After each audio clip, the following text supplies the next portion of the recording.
Alors, dans un premier temps, la description d'œuvres picturales, une technique à part entière. Alors ici, l'objectif n'est pas d'arrêter une définition, parce que cette dernière pourra évoluer, mais de tracer des contours un peu plus visibles de cette technique. Attention, lorsqu'on décrit à ce qu'on appelle l'oculocentrisme. Ce n'est pas forcément ce qui attire l'œil en premier qui permettra la réalisation d'une bonne représentation mentale.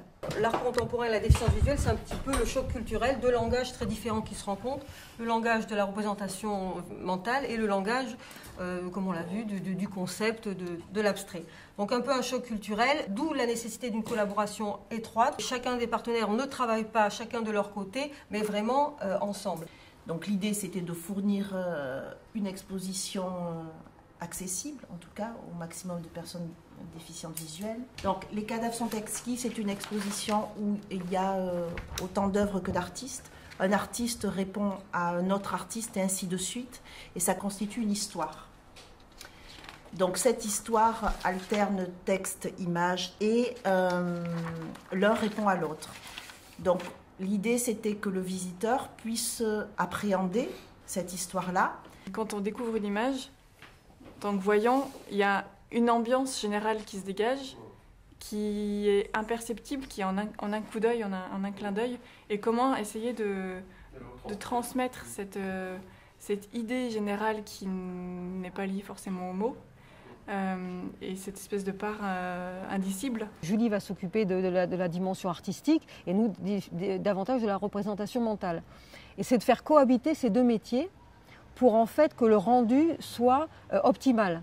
C'est que, parce que donner qu'une représentation abrupte d'une chose, on peut perdre la dimension un peu artistique. C'est vrai qu'à un moment donné, une interprétation, une ambiance, ça peut créer un déclic et ça peut rappeler à la personne déficiente visuelle qu'elle est face à une œuvre d'art.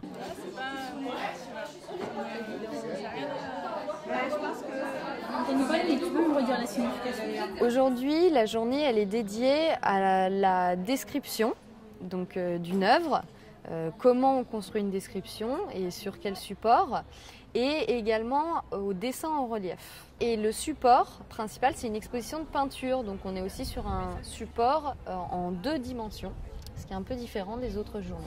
C'est très onirique. Imaginaire.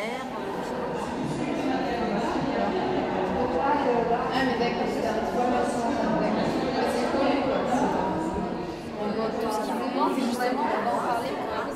Un autre ici, voilà. Donc le fait que ça soit peint derrière le plexi, ça augmente la luminosité en fait. Je perçois la lumière, le jour, la nuit, le soleil. Ma vue s'est dégradée depuis bien longtemps, mais j'ai pu percevoir les couleurs, enfant, jusqu'à l'âge de 15 ans environ. Donc, ce qui veut dire que je suis considérée comme aveugle. Donc elle traverse aussi le ciel. Elles partent du sol jusqu'en haut. Pour ce qui est de l'outil de la description, donc, il s'agit en fait d'analyser l'œuvre et donc préparer le terrain, ensuite une discussion qui va aller petit à petit vers le ressenti, mais l'idée c'est vraiment d'organiser une description verbale de manière à ce que la personne déficiente visuelle se fasse une image mentale précise. La peinture est divisée en 2 parties horizontales. Sur la partie haute apparaît le ciel blanc-gris. La partie basse semble représenter un sol lunaire. Donc est-ce que quelqu'un veut commencer ? C'était presque décevant d'enlever le bandeau, finalement, parce que c'était agréable d'avoir sa propre image de l'œuvre. Enfin, voilà, on a eu des multitudes d'images. Voilà. Et pour rebondir, ce qui est intéressant, c'est quand on n'y voit pas, on va voir un tableau, eh bien, on l'imaginera, mais alors avec 10 descriptions, 10 fois différentes. Donc, chaque personne fait vivre le tableau à sa manière. Dans la peinture, moi je préfère la démarche du global vers le détail. Pourquoi on va du détail vers l'essentiel? C'est tout simple. Vous avez une vision globale, vous avez un champ visuel, nous on a un champ tactile. Donc il faut commencer à prendre un objet, le parcourir du haut en bas pour le reconstituer. Mais le global et le détail, comme on l'a vu ce matin, est différent d'une personne à l'autre. Donc 3 descriptions me feront une bonne description. La priorité, c'est permettre aux déficients visuels de se représenter ce qui est exposé.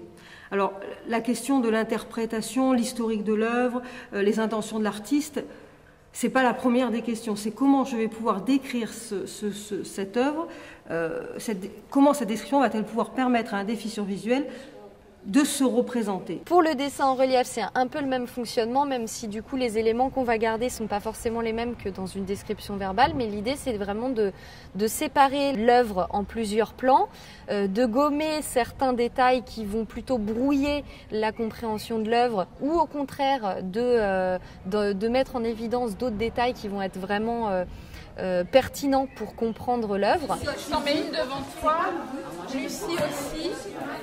L'idée cet après-midi, c'était de pouvoir comprendre comment on adapte les dessins. Déjà, avec l'atelier, on voit aussi si on les adapte, parce qu'on s'aperçoit aussi que tout n'est pas forcément à adapter. Et on voit que quand c'est adapté, il faut une certaine méthode pour faciliter la lecture. Les lecteurs apprentis ont découvert que c'était extrêmement compliqué de se repérer dans les dessins sans avoir appris et sans avoir d'indication avant. Donc on voit le cheval, effectivement, la tête du cheval. Et ensuite, ici, c'est le cheval et son équipement. Oui. Dans le relief, moi j'aime bien plusieurs étapes. Décomposer la représentation en les contours, et après avoir plusieurs étapes pour recomposer successivement un tableau ou une forme, et l'avoir dans plusieurs approches pour reconstituer l'ensemble. Parce qu'en fait, le déficient visuel, il va remonter du détail vers le haut avec le toucher, alors que la personne qui voit va utiliser son champ visuel.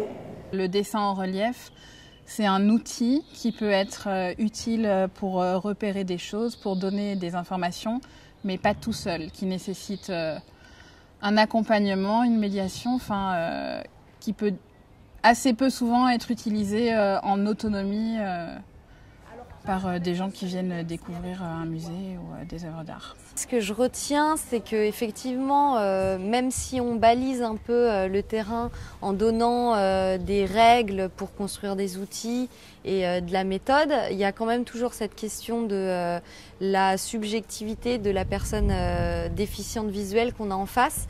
Et puis il y a toujours des questions qui restent en suspens, comme par exemple dans les centres d'art, on est sur des expositions temporaires qui durent que 3 mois. Donc comment produire des outils tout en sachant qu'ils vont être dépassés 3 mois après, parce que ça demande du temps de collaborer sur la formation de ces outils, et puis aussi du budget bien sûr pour les développer. S'il y a une chose à retenir, c'est qu'en fait il n'y a pas un outil magique, qu'il y a plutôt diverses approches à marier pour avoir une approche la plus précise de l'œuvre. Et aussi, le fait de multiplier les approches, ça permet aussi d'avoir plusieurs clés. L'idée, je pense que vraiment, c'est de penser des médiations qui soient plurielles pour les personnes déficientes visuelles.